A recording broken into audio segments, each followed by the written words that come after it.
ግን በሰላም ነው የፈለጋችሁ? በሰላም ነው ወግ አለ። አንተም ሆነ ሄርሜላም ማናችሁ ያለን በቃ በምታደርጉት ነገር ካልተቆጠባችሁ ይሄ የመጀመሪያው ማስጠንቀቂያ ነው። በነገር ላይ የመጀመሪያው ማስጠንቀቂያ ነው። ልክ አብርሃም እንደሆነው በህግም ይሁን በተለያየ ነገሮች ተገዳችሁ አርፋችሁ እንድትቀመጡ ማድረግ ይቻላል። ገብቶሃል? ከዚህ በኋላ ሩታ አጠገብ ላይ የሆነ መጥፎ ሴራ ምናምን እናስባለን የምትሉ ከሆነ ጸቡ ከኛ ጋር ነው። አሁን ተስማምታልኛለች ሩታን ከነ ልጇ ወደ ከሀገር ልጅ አፍልጣ ነው ዘና ማለት ስላለባት ማለት ነው። አሁን ይህንን ልነግርህ የመጣሁት። ሁለተኛ ነገር ከዚህ በኋላ ያላለች ተስማምተናል። ያለ ሀገር ሰው ደስታ ሩታን ይዞሽ ኮልልል ነው ወደ ውጭ ሀገር። አንተ ደግሞ የትም አትሄድም። ራሱ ከቡታጀራ ሳትወጣ እንደው አሁን ሌላ ሀገር ይዤ ልሄድ ነው ስትል እንደው ደስታ አታፍርም? እንደው ደስታችን አታፍርም? እኛ ለእናንተ ብዙ ነገር እየተመድርኝ እንደው ሩታዬ አንቺም ልትሄድ ነው።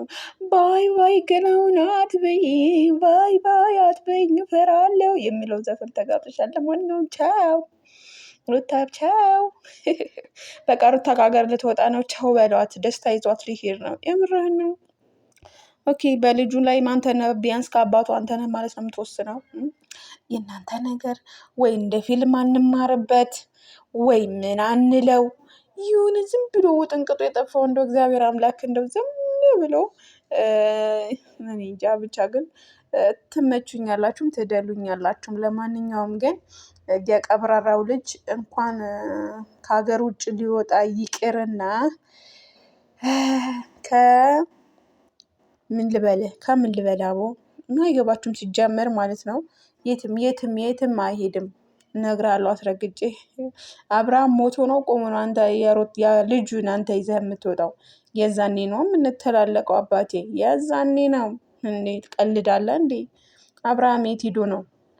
ለማንኛውም ዝም ብለህ ጊዜ አታባክን አባቴ እየሄድክ። ጥሩ አይደለም እንደዚህ አይነት ማውራት ወሬ ሳለ በቃ ጊዜ ሰዓቱ እንዳይባክንብህ ያው ፈለግ አድርግ። ሌላ ሀሳብ ሌላ አይዲያ ካለህ ማለት ነው። እና የአብርሃም ልጅ አብርሃም በቆሞ እያለ መቼስ ቤተሰብ እንደዛ እኔ እንጃ። ብቻ እግዚአብሔርን ብቻ ይመቻችሁ። እናንተ ባትኖሩ በምን ዘና እንላለን፣ በምን ፈታ እንላለን። እና ደግሞ እነዛ አሽቃባጮቹ ደግሞ እና ቤላ ምናምን አታሽቃብጥ አንተ ደግሞ ማለት ነው። ከዚህ ፊት ስለ አብርሃም ብዙ ነገር እንትን ብላል። ነገሩ አንካብሽ ጎን ነህ። ይሄኛም ስለተቀየርን ከአንተ ጎን ነው። እሺ ለማለት ያክል ነው። ለማንኛውም ግን ሩታ እንኳን ከሀገር አይደለምና እንኳን ወንዝ አትሻገርም ወንዝ አትሻገርም።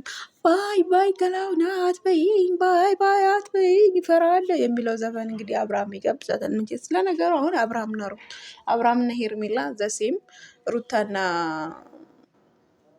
ደስታዬም ይኸው መጥተዋል። እንግዲህ ዝንትናቸው እየገለጹ ፍቅራቸው እየተገላለጹ ይዟት ሊሄድ ነው።